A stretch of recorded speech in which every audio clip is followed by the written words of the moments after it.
This is starting to become an all too familiar scene. As you guys know, I've been working on the cooling system of my XJ for a couple of months now. It seems to be a sore spot with most XJ owners, and I am no exception. This thing just cannot stay cool.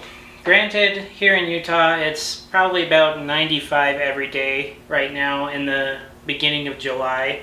The Jeep has been pretty hot almost every single day. It's above 210, it's like in the 215, 220 area on normal driving conditions. The other day, me and Kurt went up the Monopole Trail again, and this time it was cleared. So we went the full length, and it was about an hour and a half drive up through the mountains. It was awesome. It was the first time I've been up there. It was a beautiful drive. I'm definitely going to record it next time we go up there because it was awesome. Got back to his house, pulled in the driveway, and the radiator on the old XJ decided to just pee all over the ground. Thankfully, a couple of days ago, I actually ordered a new radiator for this, as well as a fan clutch for the mechanical fan on here, and a radiator cap. So that's what we're going to do today. We're going to replace the radiator cap, and the fan clutch on the old XJ. Cross your fingers that will help us with the cooling issues. I do have my doubts a little bit, but I think this will be the best chance for the Jeep to start running at normal temperatures. So let's get right into it. I'm sure a lot of you guys have heard of rockauto.com. They don't sponsor me at all, but I just want to throw a huge shout out to them because all of these parts on there for the XJ are super cheap.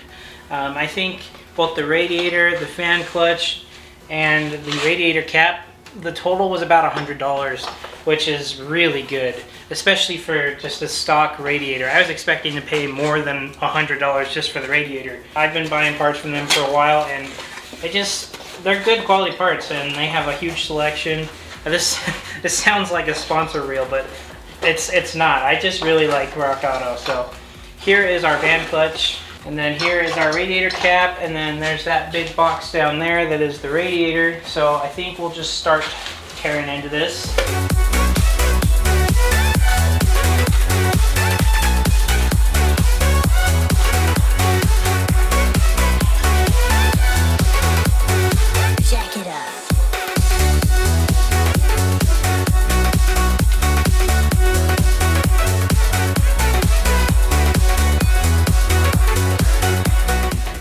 I think I found the culprit here. This whole section right here is just corroded and nasty. This is where it was smoking the other day when it was bad. So I have a feeling this is where it's all happening. So it's a good thing we're replacing this. Also, I noticed, I am pretty sure this is the original radiator. I don't know if one of these is a date or not, but I'm pretty sure this is the original radiator.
Your Mac friend, Brent Rambo.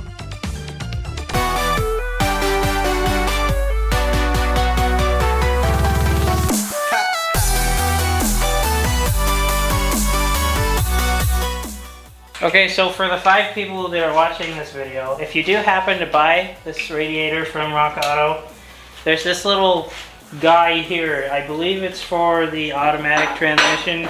This little guy is longer than the stock one, so we're gonna give it a little bit of a snip to make sure the coupling actually goes on.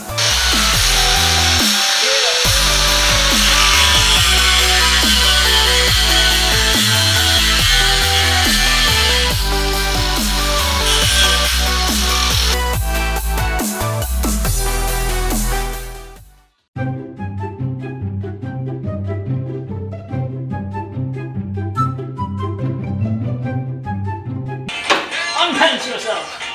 Get over here! Anaconda squeeze! For folks' sake! There we go. Wait, why'd you put your hand out? Shit! Ah, double shit! Like a glove. Boom!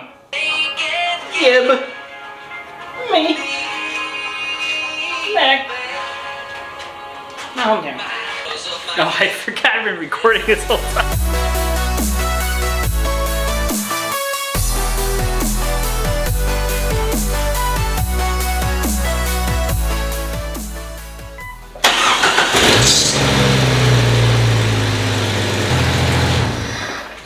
My suspicion was correct.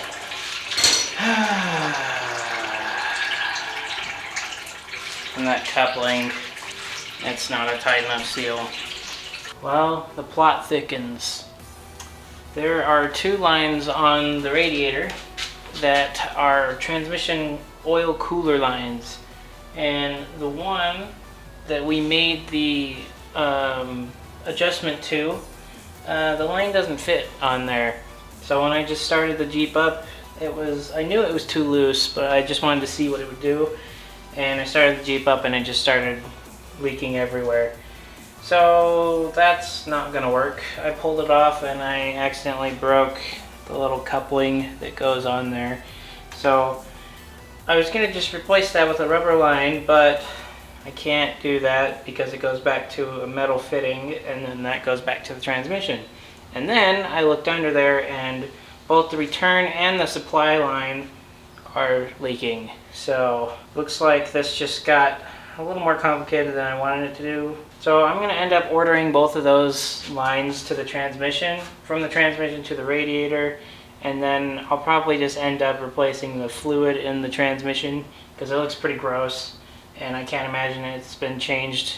Definitely hasn't been changed since I've had the Jeep. We'll come back to this when I get those new lines in and then we'll get those installed.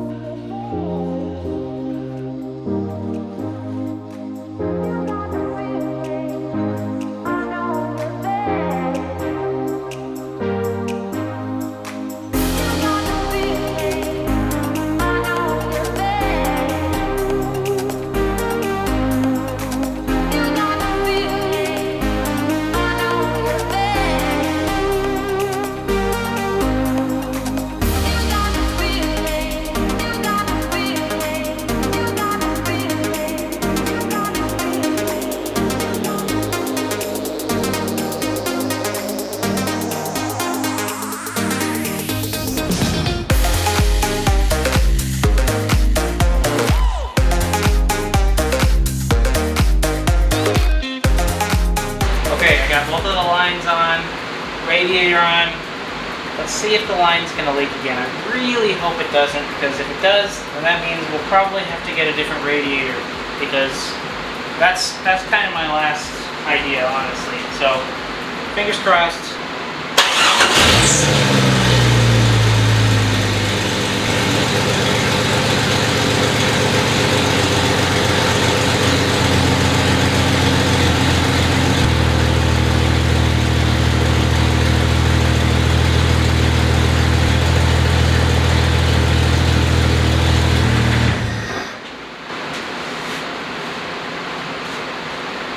I think that's a success so far. Obviously the thermostat didn't open, so there's still coolant up here at the top. Nothing is leaking yet.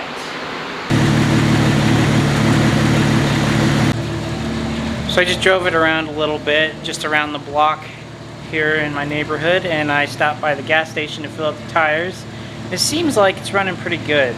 There is a very small drip leak on one of the connections of the transmission cooler lines that goes onto the transmission. I kind of figured that might happen because when I was replacing it, one of the O-rings fell out. Oh yeah, you guys can actually see it a little bit here. There's just a little tiny drop right here. It's not a lot, but it is something I'm gonna have to fix, which it's actually not that big of a problem, or it's not that hard of a fix, I should say. I just have to replace the O-ring. I may just replace that whole end there that plugs into the transmission, but we're gonna go for a little drive here and see how the temperature does. Just driving around town, it seems like it's doing a lot better. It's about 95 degrees out right now, so we'll keep this little drip here in mind, but we'll go and test out the temperature and just see how it does. I have a feeling it's gonna do a lot better, so let's do that.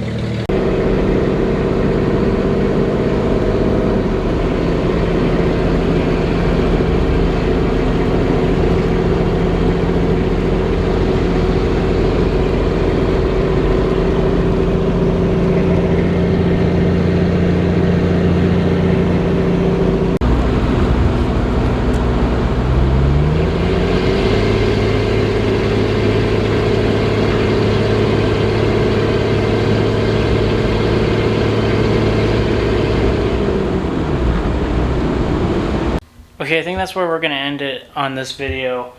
It seems like the cooling system is a lot happier now, which is great. It's staying below 210 when driving around town in this 95 degree weather, so that's a huge improvement of what it was before. Before it was about 215, 220 most of the time, even when just sitting around. So that's a huge improvement. It doesn't look like there's much fluid on the transmission dipstick, so I'm not going to drive it anymore until I replace the fluid, which I have, and replace that line fitting there on the end so it'll stop leaking. But again, that's going to be the end of this video. Thank you guys so much for watching. This is a continuing project and a continuing money pit, but I want to get this Jeep all good and ready and good to go for Moab, since we're going down again for Thanksgiving this year. So, that being said, thanks again for watching. Feel free to subscribe, hit the like button, you know, all that jazz, but see you guys in the next video.